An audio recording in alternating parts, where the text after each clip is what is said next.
Hello, gang, and welcome into another one. So today I have an interesting video. We're going to talk about a little bit about Call of Duty and talk about some of the response to the trailer or teaser from the new Call of Duty game. But first things first, let's watch the video because I think it's pretty awesome just watching it before. So let's go ahead and we'll watch through, and then we'll talk about some of the response to it.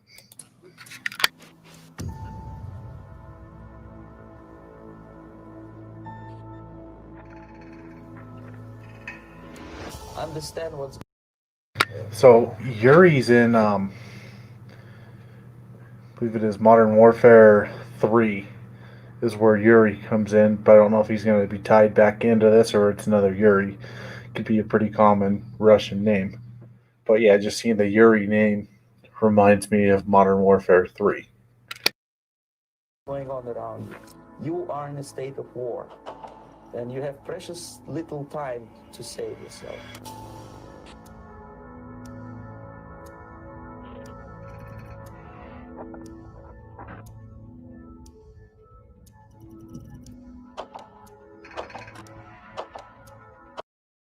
So that's your kind of your classic Black Ops where it shows you the text and then deletes some of it going through.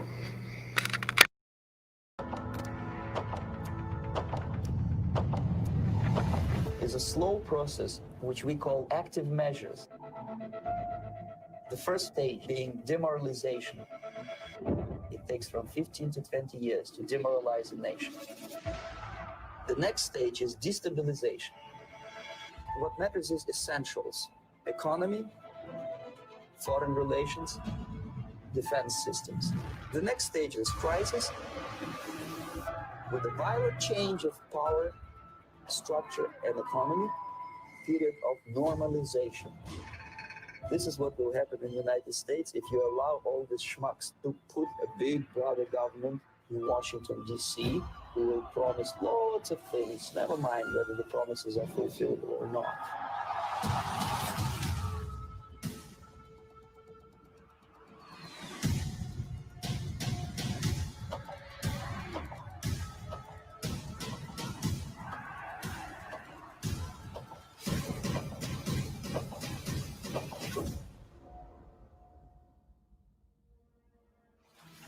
The time bomb is ticking.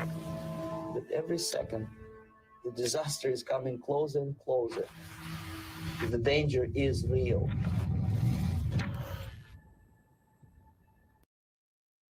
So just a really cool kind of video. Just looking at this game from the outset, it's going to remind me of Call of Duty World War II a little bit, where it's going to focus kind of more on the storytelling aspect of the game. Telling more of like the story along those lines. But it just looks really cool. It looks more like a documentary or a movie than an actual video game. Now, this is just a teaser, so we should see more in the future. But this game prompted a response by Ben Norton of the Grayzone. He says the U.S. military and CIA work with procedures of popular video game Call of Duty to spread government backed imperialist propaganda. Yeah. The new Call of Duty Black Ops Cold War is yet another example of blatant brainwashing. It's a freaking video game. And as far as like the government working with them, I imagine that would be the case because they want it as realistic as possible. Like, that's generally a thing. But I'm thinking there's a little bit more here towards the issue because Ben Norton and his partner, Max Blumenthal, we would consider as Tankies. But really, like, this meme kind of encapsulates the way I feel every time I see Ben Norton because I think of Beavis and Butthead with those two. And it really hits home. So, and then there's another meme here, handful of rubles, handful of the Russian currency. Now, I consider these both to be tankies. Now, the definition of what a tanky is, and this is off Urban Dictionary, so not really the most credible source, But a Tanky is a hardline Stalinist. Tanky is a member of a communist group or a fellow traveler sympathizer who believes fully in a political system of the Soviet Union and defended the actions of the Soviet Union and other accredited states, China, Serbia, etc., to the hilt.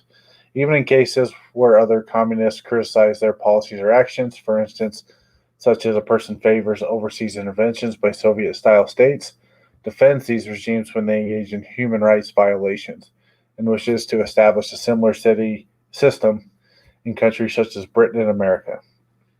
The term is used to distinguish the rare individuals with these kinds of beliefs from communists, more broadly including the Communist Party members, whose adherence to the Soviet doctrine and attached to the existing socialist states is somewhat weaker. It is always more or less abusive in the sense that those termed Tankies do not use the term themselves, but it doesn't have any particular bite, unlike, let's say, trot. The term derives from the fact that divisions of the communist movement first arose when the Soviet Union sent in tanks to communist Hungary in 1956 to crush an attempt to establish an alternative version of communism, which was not embraced by the Russians. Most communists outside the Eastern Bloc opposed the action and criticized the Soviet Union. The Tankies, quote unquote, were those who said, "Send the tanks in." The epithet has struck because Tankies also supported sending in tanks in such cases as Czechoslovakia, 1968, Afghanistan, 1979, Bosnia and Kosovo, in the case of the Serbian state, and so on, with the rest of the communist movement whereas the rest of the communist movement has gravitated towards anti-militarism. And then I wouldn't be surprised if Tankies supported Saddam Hussein. And so that is kind of the definition of kind of the Tankies. And like you said, we're going to go into this Grayzone article a bit. And so here it is. The Grayzone. Pentagon and CIA propaganda in video games. So a video. How the Pentagon and CIA push Venezuela regime change propaganda in video games. I don't think that's the purpose of the video games. The purpose of video games is to get them enjoyable and to make money. It isn't to push regime change in certain areas. The most common villain in Call of Duty games is, of course, going to be the Russians, because there's a long series with the Russians. But we're not really calling for a regime change in Russia. It would be nice to get Putin out of there, but that's not part of the U.S.'s foreign policy strategy. And if the U.S. really wanted to perform regime change in all these areas, they would. They're a military superpower in the world. But there is a video here, and we'll watch it and we'll react to the video. We often think of video games as fiction, but the US government has weaponized them to advance its agenda. Nowhere is this more clear than in Venezuela, where the US military has laundered regime change propaganda. So, the primary villain in almost all the Call of Duty games is the Russians, and not Venezuela. And so they're going to use this one video game, I believe it's going to be Call of Duty Ghost, which is set in a wholly fictional world. It's like a parallel universe. It's not the real world. It's a fictional universe. And we'll just go through it and we'll talk about it a little bit as they go through. But it's interesting that you used Venezuela here because it really doesn't appear that much in Call of Duty. And there are a couple levels in Call of Duty Ghost that use Caracas, the capital of Venezuela. But yeah, let's just go through it and we'll see. Propaganda through some of the world's most popular first-person shooter games. This March, amid a US-backed right-wing coup attempt overseen by the Donald Trump administration, Venezuela saw a sudden collapse of its electrical infrastructure, plunging the country into darkness. This is renewed focus on the role of video games in psychologically. So that the coup attempt. Yeah, there's been few coup attempts in Venezuela, some of them backed by the US, but not all of them backed by the US. Venezuela isn't a great place when it comes to human rights. It has a brutal dictator in Nicolas Maduro leading the country, which at the Grayzone they kind of stand for him. He's connected with Russia And as part of their thing, they are going to stand with this guy despite all the human rights violations, as we brought up in the definition of the Tankie. Conditioning users to support Venezuela's destruction, and in foreshadowing specific events that have taken place during the coup. Venezuelan citizen journalists Orlenis Ortiz and Sancocho Venezuela journalist. There's only one way you become a journalist in Venezuela. You have to write for the regime. There is no resistance journalist. It is all state-run propaganda for Venezuela. So it's interesting using this as a source because it's going to be a source that he agrees with. But at the same time, there isn't a free press in Venezuela. This is pretty much just state-run propaganda out of Venezuela. Power have drawn attention to the similarity between the plot of a 2013 first-person shooter game, Call of Duty Ghosts, and alleged Which Call of Duty Ghost is commonly considered one of the worst Call of Duties in recent history. It's not as bad as Advanced Warfare, even though not Infinity Warfare, the spaceship one where you pretty much just fly spaceships. Advanced Warfare is the Kevin Spacey one. Maybe I should do a video in the future where I just break down the different Call of Duty games. But yeah, the spaceship one was absolutely awful. The only redeeming factor of the spaceship Call of Duty, which I'm not even going to call it by its name, I believe it's Infinite Warfare. Like, the only redeeming factor is the robot, who's absolutely hilarious. And then the one level where I think you're on Mercury or Venus, where you have to escape there. The rest of the game is absolutely dog shit.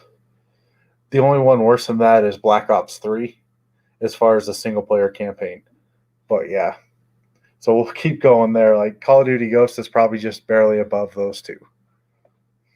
acts of U.S. sabotage against Venezuela that took place this March. Call of Duty Ghosts is set in a dystopian future after the Middle East is destroyed by nuclear weapons. Which is the way they're going to set up so they don't have to use the Russians again as an enemy. Generally Call of Duty franchise is going to be the U.S. and British militaries against some foreign power. And that's kind of the way they've set it up. So, like, at least this one wasn't the Russians again, or the Germans. The World War II ones is going to be the Germans, the Krauts. But this one is a different take, a different spin on Call of Duty. There are issues I dislike about this game, the Call of Duty Ghost game. One of which is the dog and then the person you're fighting with, who's always calling your name, always yelling and screaming your name. It's like, shut up. Can you just shut up and let me play the game? But yeah, we'll continue on here with this aspect. But yeah, Call of Duty Ghost, that's probably the most annoying feature of the game is kind of the NPCs that are with you. And they're always yelling and always screaming, and I just want them to shut up. A Venezuelan general comes into power, establishing a socialist-style federation that spreads across Latin America like a disease, uniting all oil-producing nations and expelling U.S. citizens. Which would be a bad thing. Like, yeah, expelling all U.S. citizens, basically creating another empire. Yeah, it would definitely be a bad thing. So, but it makes for a good video game when you have a good villain. And that's another one of the issues with this video game is, like, the villain, spoiler alert, is a former member of the Ghost, rather than somebody from the regime that they're fighting. And that regime that they're fighting kind of takes the back seat, which a lot of people say, well, now there's time for a Ghost 2 or another thing, without revealing the ending. But, because the regime is still there. They didn't do anything to destroy the regime. They just had a final event. So we'll continue on. You, as the player, are part of an elite force of U.S. commandos that invades the country, murders the socialist leader, and destroys his federation. The U.S. You didn't destroy the Federation in the game. And that's kind of the point I was making. Yes, it was elite force, but at this time they were in war. And they went in, and I don't even know if it's mentioned in the game that they're socialist. actually. Come to think of it, no, they don't mention that kind of their economic policies or anything. He just mentions that they're an evil, and the war doesn't mention their political ideology. With their advanced weapons and weaponry, I would suspect they were more capitalist than socialist, but neither here nor there. But yeah, in this mission, it's a flashback in time. You're going to take out this leader, and it kind of sets up the main villain of the game here in this mission. Special Operations Forces open their assault by launching a rocket at a dam that looks strikingly similar to Venezuela's Guri Dam, an act of deliberate. Which is what you want in kind of a Call of Duty game. You don't want it to be not realistic. Like this level's taking in Caracas, and if you're going to go into Caracas and you're going in there like destroying the dam, could be a feasible thing. Like realistic locations are what make kind of Call of Duty what it is. You want them to be realistic, so then you can go in and then you can look at these things back in time, or you can even Google Venezuela and see all these things mix and match history with Call of Duty. It helps kids learn history. Terror that floods the streets of Caracas. The city is recreated in vivid detail, all the way down to the Chavista graffiti that colors its walls. The mission ends. Yeah, that's what you want in a Call of Duty game. You want it to feel realistic. You want it to be immersive. Like you are there, you are the one performing the operation. It is an immersive thing. And so adding those cosmetic touches are what you're going to do. Like you said, you can't use the Russians every single video game. I think Call of Duty does overuse the Russian aspect in a lot of the video games. But this one kind of a change of pace going, a South American empire, which if we're going to go along the lines of what is realistic and not, South America probably will never have an empire. They're not really too militaristic, and they don't have the kind of resources that you would need to kind of build that empire. And neither do they all get along. Just go to a Brazilian Argentine soccer game and you'll notice that they don't get along at all. So, but just going through, just continue on. Ends with the execution-style killing of Venezuela's leader, who's shot in the back in slow motion by America's finest. And in case you weren't sure about his commitment to socialism, that leader's wearing a red beret. So, yeah, it is a dramatic experience. You're going in there, you're going to take out this certain person, and this happens in a lot of, I know Modern Warfare 1, it happens. On Modern Warfare 2, it also happens as well, where you're taking out a leader and you're doing it in a dramatic fashion because that's what makes the video game real. If a first-person video game shooter was you just going around shooting willy-nilly, you wouldn't be very entertained. Like, this adds an entertainment value to the video game. Just like Hugo Chavez did.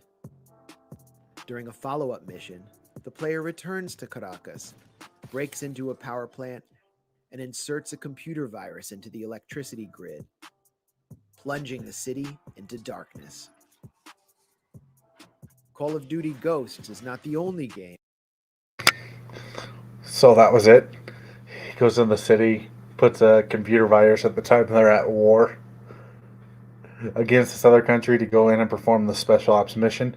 Now, that special ops mission, they were going after one of the previous ghosts, and they ended up capturing his sidekick and then trying to figure out where his location was. And it was a really cool mission because you can go down the side of the wall. You have to do some sneaking, some hiding. Like you said, with first-person shooters, you want to change it up.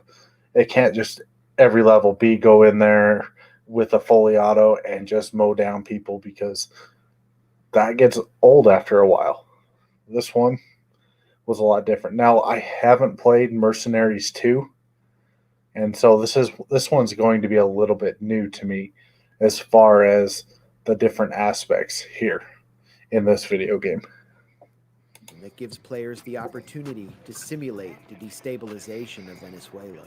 In a more crudely designed 2008 first-person shooter called Mercenaries 2: World in Flames, a populist billionaire named Ramon Solano takes over Venezuela in a coup and pledges to restore the country's oil profits to its people. It is time. The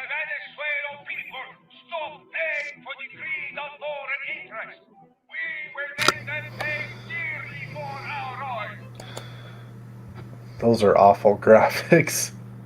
No wonder why I never played this video game. Those are completely awful graphics. From this day forward, everybody pays. Viva Venezuela! Everybody pays. Gamers get to play the part of Matthias Nilsson, a European sociopath who's willing to kill anyone if the price is right.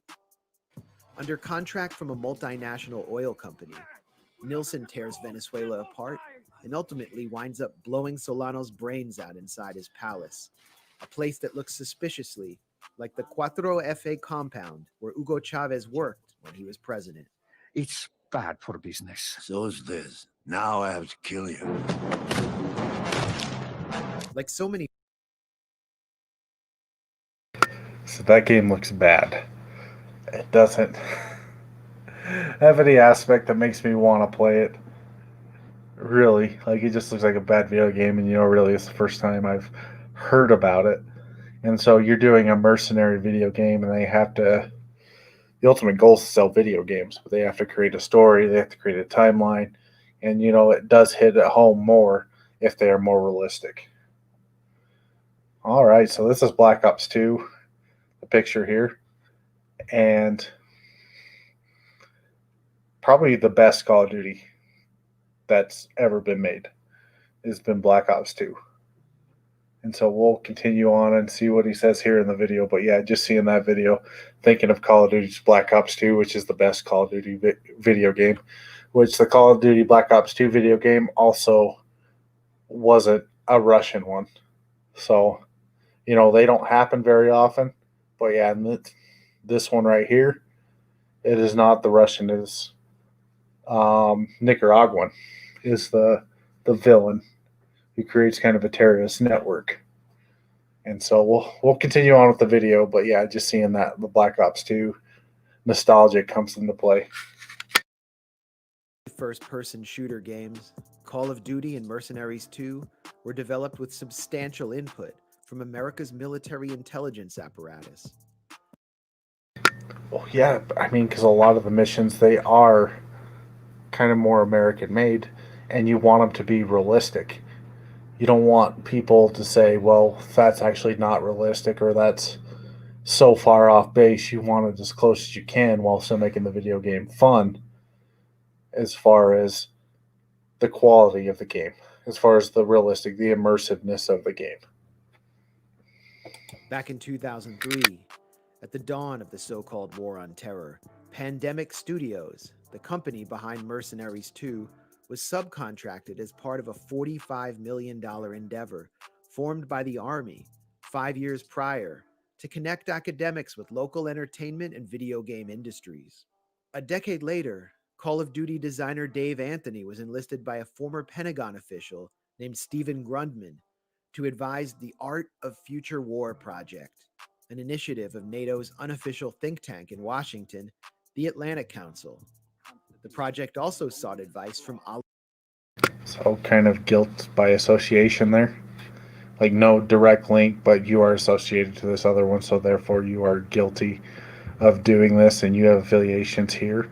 But really, if you look at it from the video game perspective, like they wanted Call of Duty is supposed to be kind of a first-person shooter in the eyes of either American Special Forces or an American soldier, or British Special Forces or a British soldier.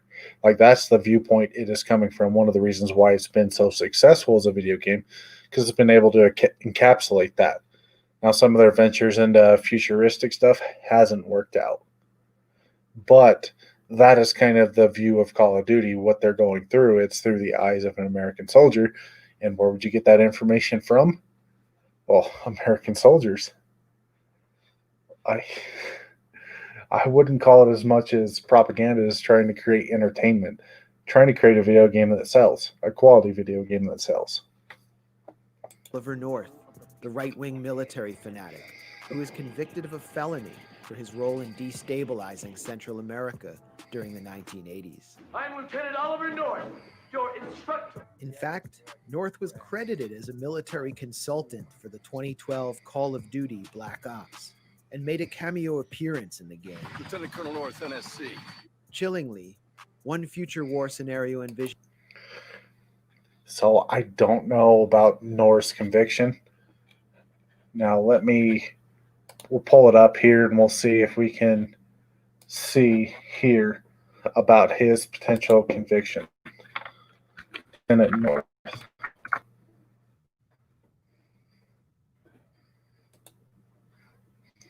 Okay, so just on the Wikipedia page, just kind of, I didn't know about it. So, veteran of the Vietnam War, North was on the National Security Council, staff member during the Iran-Contra affair, political stage in the late 1980s, involved the legal sale of weapons to the Khomeini government of the Islamic Republic of Iran to encourage the release of American hostages held in Lebanon. North formed the second party plan, which was to divert proceeds from the armed sales to support Contra rebel groups in Nicaragua, sales which had been specifically prohibited under the Boland Amendment. North was granted limited immunity from prosecution in exchange for testifying before Congress about the scheme. He was initially convicted on 3 felony charges, but convictions were vacated and reversed, and all charges against him dismissed in 1991. So he was initially convicted, but then the charges were vacated. So he tried to run for Senate.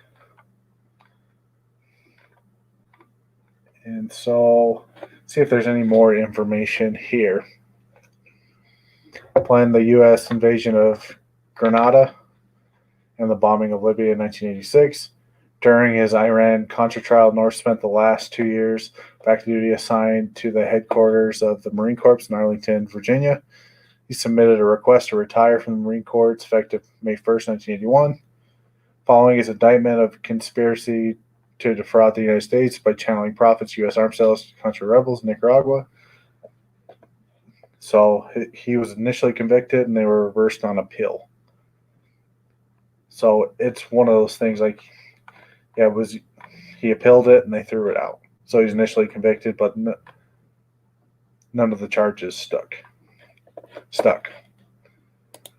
So just some very interesting history, just making sure, because I wasn't aware of that, just to kind of look up the character who was in question. So, like, he was convicted of felony counts, but he was later acquitted of them. So it's probably unfair to say he's a felon. I mean, you could say he was a felon and then he was acquitted, but leaving that part out kind of drives the narrative a little bit. So we'll continue on. By Anthony was an assault on Las Vegas, similar to the 2008 terrorist attacks on Mumbai. Get down. Makers of a Call of Duty sequel openly boasted of working with a Pentagon advisor. So did the attack on Venezuela's electricity grid and hydroelectric dam, depicted in Call of Duty, forecast another future assault? Venezuela's government and millions of the country's citizens certainly think so.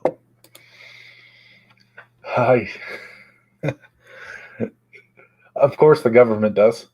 The government of Venezuela will use the United States as a scapegoat to not promote human rights in their country. Their dictator blames everything wrong in the country on the United States. And so he does have a following there, but there are people who have been persecuted by the government who are not with him. And the election in 2018 in Venezuela was rigged.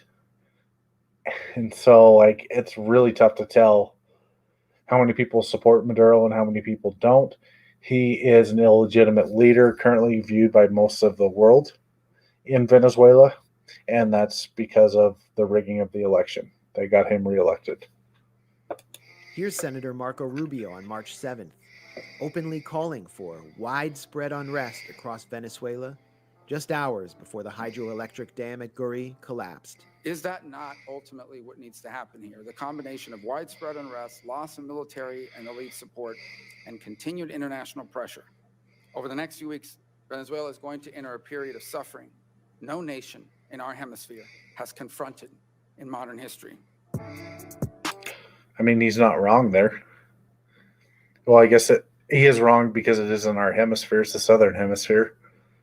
But yeah, as far as on the American continent, North and South America, no nation has suffered probably as bad as the Venezuela under the regimes that they've had. For Venezuelans, this is no game.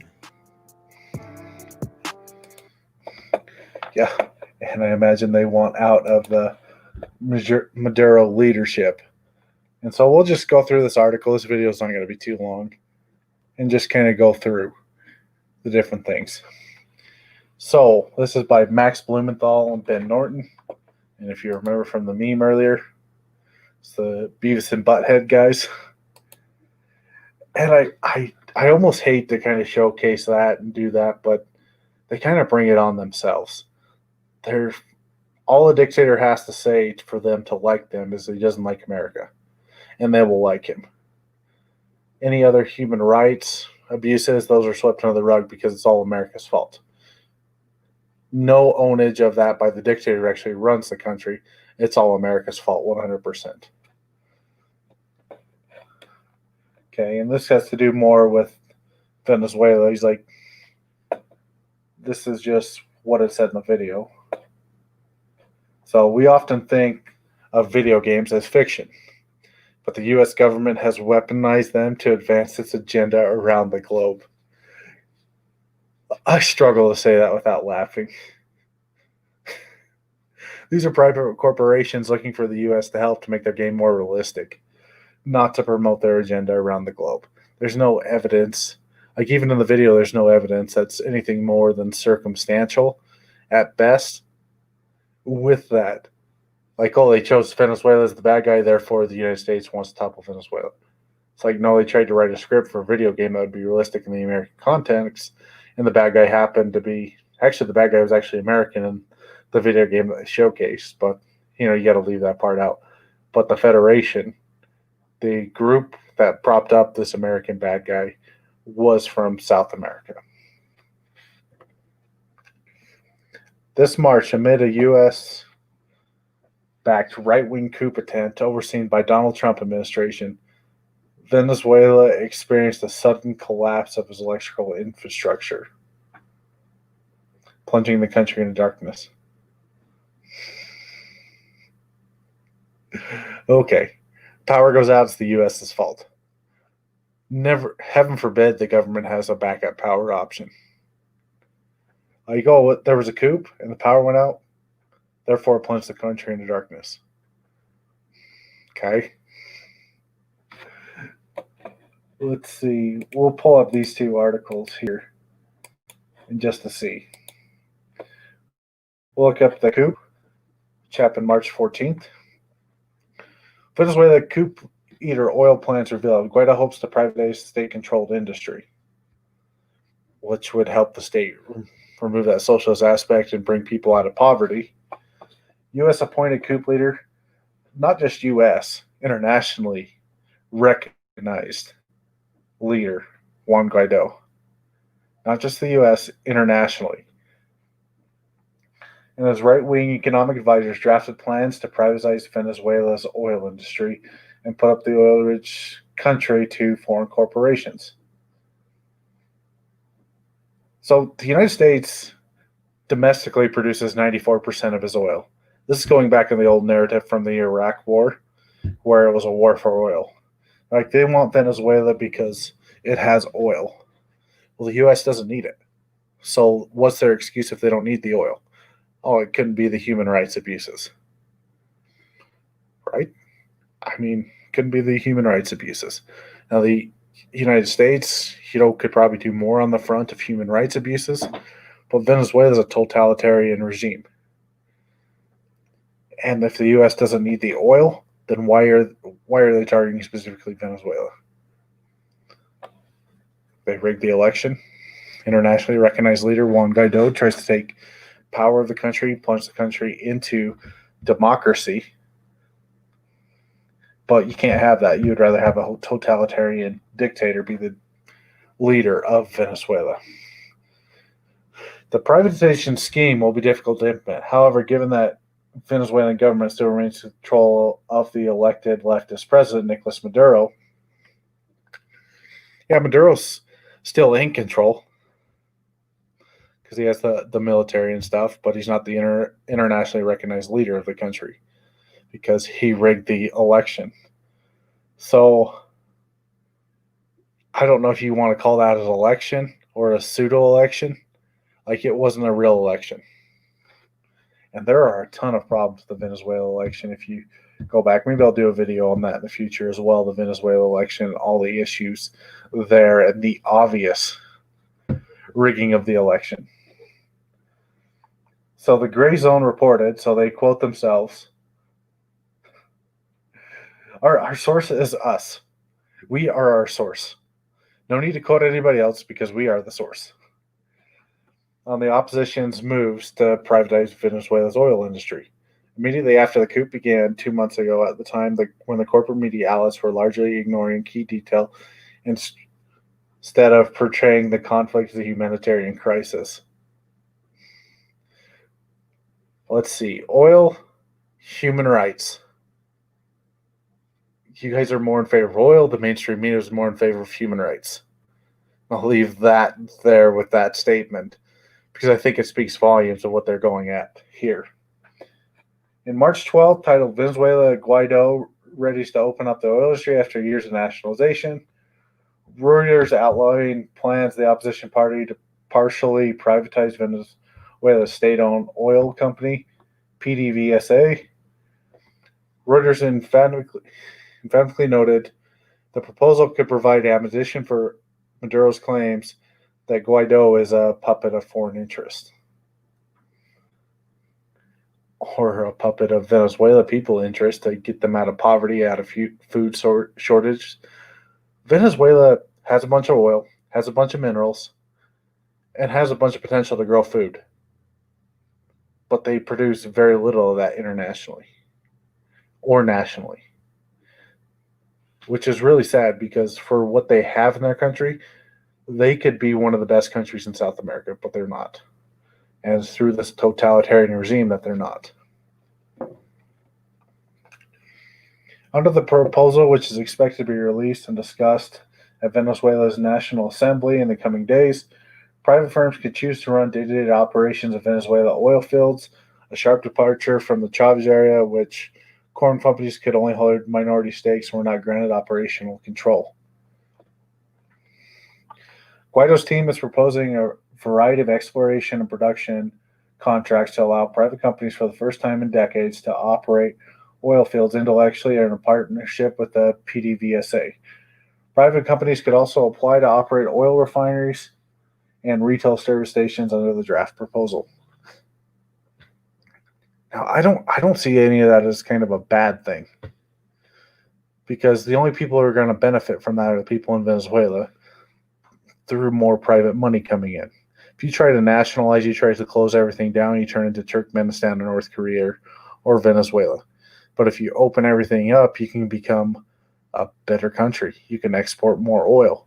I mean, the Gulf states have abhorrent human rights violations, but they've opened up their industry and they're bringing more riches into the country. Now, hopefully they can evolve and become more democratic and grow middle class there. But there's a strike difference between Venezuela, which has massive oil reserves, and a state like UAE, like Saudi Arabia. You know, those countries have a lot of oil, but they're friendly to international, allow private corporations to come in and export that oil, and it makes the countries richer as a whole. Anna Pill detailed for the Grayzone. Hosman is one of the West's leading liberal economicists who played an unsavory role during the 1980s and 90s in devising policies that enabled the looting of Venezuela's economic by international capital and provoked devastating social turmoil. So once again, quoting themselves as a source. But they were probably better off in the 80s and 90s than they are today.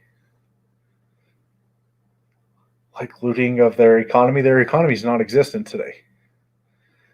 And they've done that to themselves through the totalitarian leadership of the country. Guaido advisor Richard Haseman recently told us we need to open up the oil industry to private investment to bring more money into the country. Novel idea. The opposition plans would create a regulator called the National Hydrocarbon Agency, which would have the authority to auction off all oil reservoirs in Venezuela. The proposal could also let the coup regime completely remake the PDSA, allowing it to reorganize the company, renegotiate debts, suspend all so-called harmful contracts, and change its relation partners with its current partners as Chinese, Russian, and Iranian companies. This privatization scheme in Venezuela would be similar to the one pursued in Mexico under right-wing former President Enrique Pena Nieto. Reuters noted who had partially privatized Mexico's state-owned oil industry. Venezuela has the world's largest oil reserves. Reuters reported that 90% of Venezuela's export revenue comes from oil, and amid crippling U.S. sanctions and economic warfare. Okay, and we'll look at the sanctions real quick. And just to see what they are. Okay, so Venezuela analysis, which is going to be a biased source. So following the Canadian political analyst Joe Ismertberger was written in response to the article, Torino Capital chief economist Francisco Rodriguez.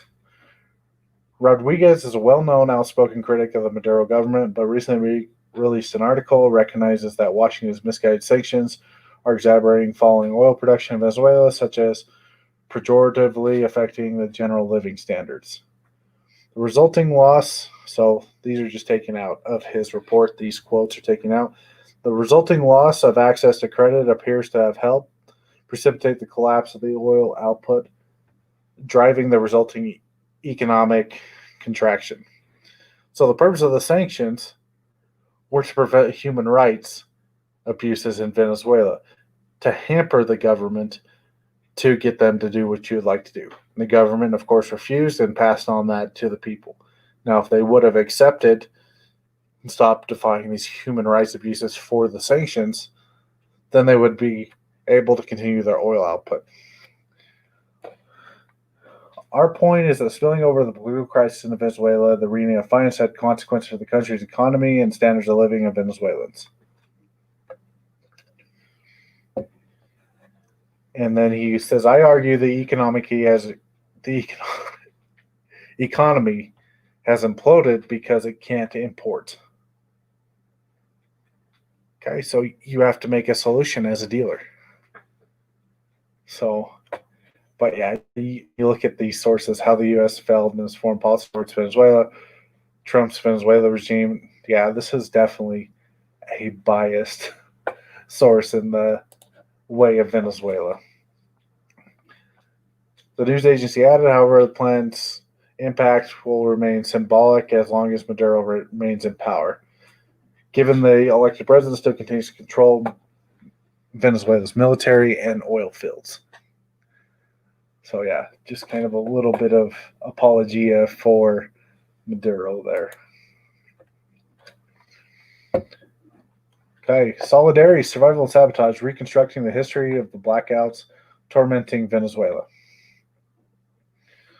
While Venezuela government and the Chavista movement proclaimed victory over the worst blackouts to plague the country,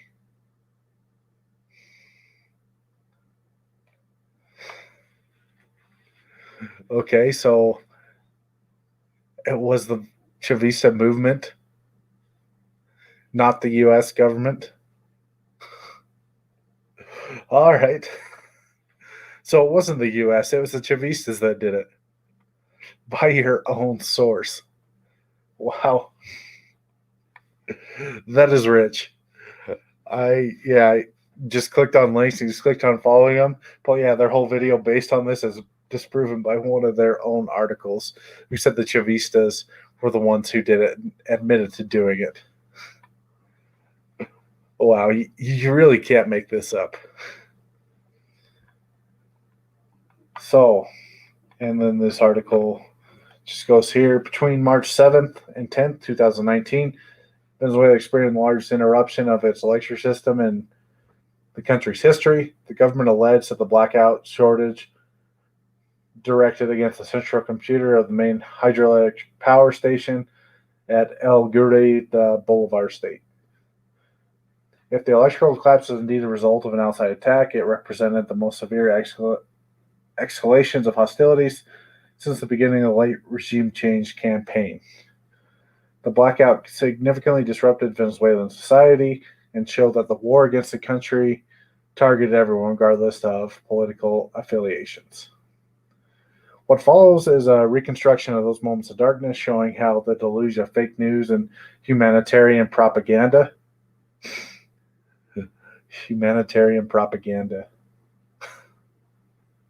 All right.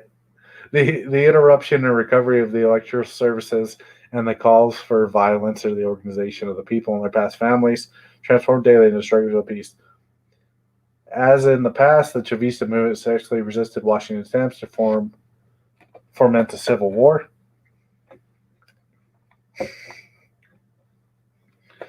This analysis was originally published by the Venezuela independent media site Misión Verdad, which is edited and adapted it by the Grayzone. Yeah, there's no such thing as a Venezuela independent media site. Everything there has to be approved by the government, has to fit the government's narrative. It's a totalitarian state. So saying it's independent, it's not. It is a Venezuelan-run news organization. January 23rd of this year, the United States and its allies recognized Juan Guaido as president of the Bolivarian Republic of Venezuela, completely ignoring the Venezuelan Constitution and more than 6 million Venezuelans who voted for Maduro on May 20th, 2018, which was, once again, a rigged election. By almost everybody who observed that election going on, it was obviously rigged. There's a lot. Like I said, I think I'll do a video on how the government rigged its election, but it was absolutely menacing what they did to make sure that Maduro stayed in power. During the last 2 months, all mechanisms of economic suffocation against the country have been deployed. Everything from bank accounts to assets of the republic have been frozen by the U.S. government. Most glaring among these cases was a 1.2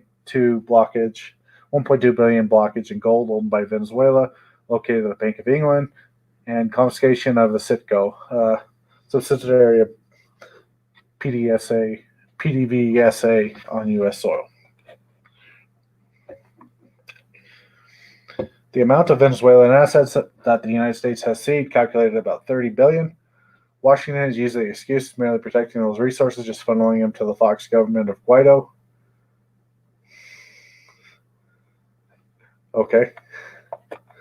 Tactics of diplomatic and public relations harassment have also escalated with the intention of isolating the country internationally, but that plan has suffered multiple failures. On February 23rd, the day of when the humanitarian aid farce was used to generate internal rupture in the Bolivarian National Armed Forces, FAMP, to remove Nicolas Maduro from power, the hoopla of the Hate Venezuela concert in Kolkata, Colombia, was supposed to be a peaceful nature, and aid itself exposed within a few hours as the violence of both international bridges and the failed attempt by violent groups into Venezuela became impossible to ignore. When the opposition was exposed for burning trucks loaded with U.S. aid, it suffered a powerful public relations blow. Meanwhile, the country has maintained relative calm and the military remained cohesive and composed, degrading the regime change agenda. The coup was losing momentum by the day. Bloomberg reported while in Colombia, Juan Guaido planned a European tour, but U.S. officials ordered him to return to Venezuela to take advantage of the momentum, and in the process to seek imprisonment. In other words, the USA was dangling Guaido before the Venezuelan government, hopefully provoke them into arresting him, thereby generating a pretext for a military response. They knew they were running against time and needed to stimulate military intervention. Bloomberg also highlighted the importance of Guaido in Venezuela and abroad, with Venezuelan institutions maintaining loyalty to Maduro. Guaido's promises to end the usurpation became increasingly improbable. Meanwhile, in the UN Security Council, Venezuela's diplomatic body pushed back in a meaningful way against the U.S. agenda, with helps of vetoes from Russia and the Chinese administrations. And the U.S. promoted a draft resolution aimed to further destabilize the country. The double veto of Russia and China prevented the approval resolution pressed by Elliott Abrams in the Security Council. The U.S. had planned to do a lightning coup through the combination of massive external pressure, internal destabilization, but failed to dislodge Maduro and were able to trigger the fragmentation of Venezuelan society that would justify intervention. On March 7th, the pressure mounted the U.S. to deliver losses to the government. It had clearly underestimated. The electoral grid went dark. Just a week before the blackout, Secretary of State Mike Pompeo warned the U.S. would take action if anyone instructed the entry of humanitarian aid. When it came to the blackout, it became increasingly clear what Pompeo was referring to. So that's one of the things that's often lied about with Venezuela. So humanitarian aid to Venezuela is still allowed. It's still allowed to North Korea. We still give humanitarian aid in these cases. And one of the things from the Maduro regime says, oh, they blocked humanitarian aid, which isn't true. It's not something that the United States does. They said we give it to North Korea, and North Korea turns around and says, the U.S. is paying us because we're so strong. Like, yeah, it is one of those things like the United States will still give humanitarian aid. The attack on the electrical power grid in the case of sabotage. Okay. So this is going to get good, hopefully. Around 5 p.m. on Thursday, March 7th, there was a plunge of essential electricity supply systems, more than 80% of the national territory. The blackout was immediate and comprehensive. Luis Mota Dominguez, the Minister of Electrical Power, informed the government that an act of sabotage at the main hydroelectric plant, the Guri Dam, in the Bolivar state.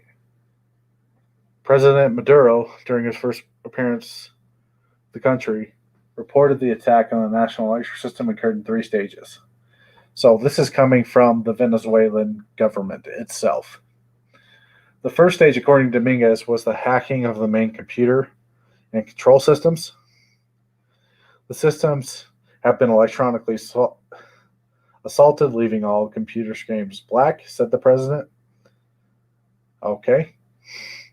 I mean, you probably need better computer security for your infrastructure, first and foremost.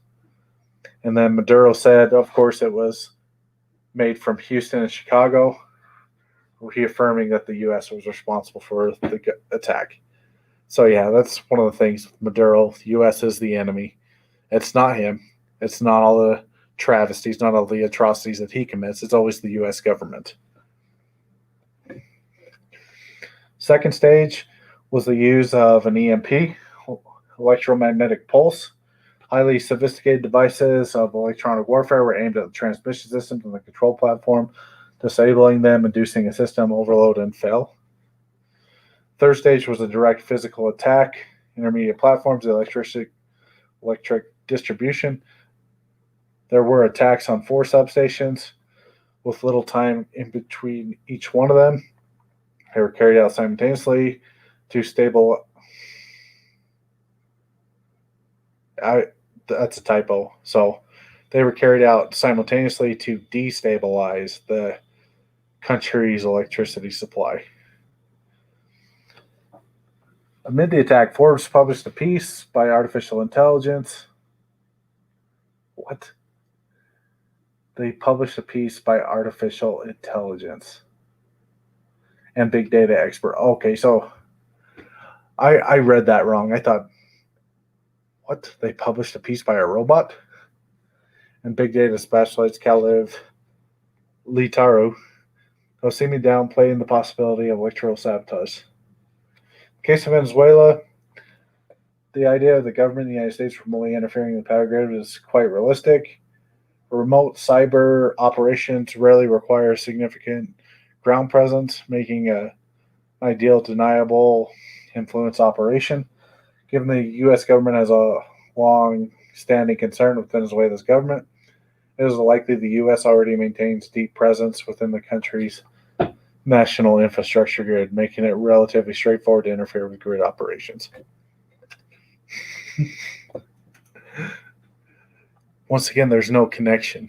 It's like, well, U.S. probably has people there, and they could easily do this, therefore they did it, with no evidence that they did it. And like you said, the Chavismos took credit for the attack, said they committed the attack, but of course it's the Americans that are doing that. So we'll get back to the original article after we went down that rabbit hole a little bit. All right. Simulating Venezuela invasion on Call of Duty.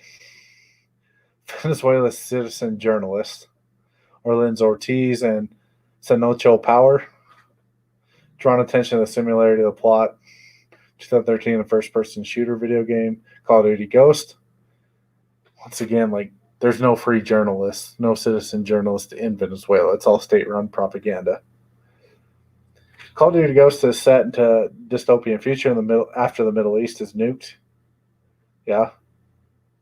Venezuela general comes into power, establishing socialist-style federation, spreads across Latin America like disease. So we covered that in the video. Like, some of this is covered in the video and some of it's not. Okay, it looks like most of this is covered in the video. And let's go over this tweet. U.S. regime change blueprint advised that the Venezuela electricity outage would likely impact the galvanizing public unrest on a way to no opposition group could ever hope to generate. The memo was authored by the NGO and trained Guaido and its allies. Once again, quoting themselves. Okay, and the Marco Rubio. So that's the end of the article. And it's just one of those wild, far-fetched things. Like, they say, well, this is tied into Call of Duty. It's like, I mean, they have to get some sort of information to make the game realistic, but the government of the United States using Call of Duty as kind of a simulation, kind of a war game simulation. Like, no, it's not meant like that. Because even in the Call of Duty, like, some of the events, some of the levels, like, you wouldn't run into a crowd of people and just start mowing them down. You'd be more tactical than that. You wouldn't want to die. Of course, Call of Duty makes it so you pretty much, if you increase the skill level, it's impossible to die, so you have to be more tactical anyway. But that's kind of the way it's designed, because it wants to be fun. It wants to be a good first-person shooter. And these tankies get upset because some of their buddies are the enemies of the video game. Whether it's Russia, which is really overused in Call of Duty, or it's Venezuela in the case of Ghost, or Raul Menendez, Nicaragua. They didn't really stick up for Raul Menendez, which I imagine they may do in the future. He's the best Call of Duty villain out there. Just awesome. Like Black Ops 2, if you haven't played it yet, go ahead and play it. It's the best Call of Duty. Probably better to play Black Ops 1 first so you get a little context. But yeah, Black Ops 2 is by far the best Call of Duty game. After that, I mean, you have Modern Warfare 1. And you know what? I will probably do a video at some point ranking those games. But yeah, those would be my top two. Modern Warfare 1, which I think is Call of Duty 4. Or no, Call of Duty 5. But yeah, the first Modern Warfare. And then Black Ops 2. Now, Black Ops 1 is probably right up there. Modern Warfare 2, probably right up there.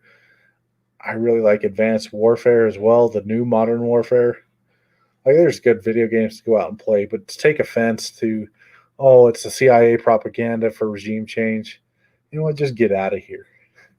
There's nothing with that. You're looking way too far out into the weeds. So I just want to thank everybody for joining the stream. I want to get out a little bit more content to you guys. And enjoy the rest of your Saturday.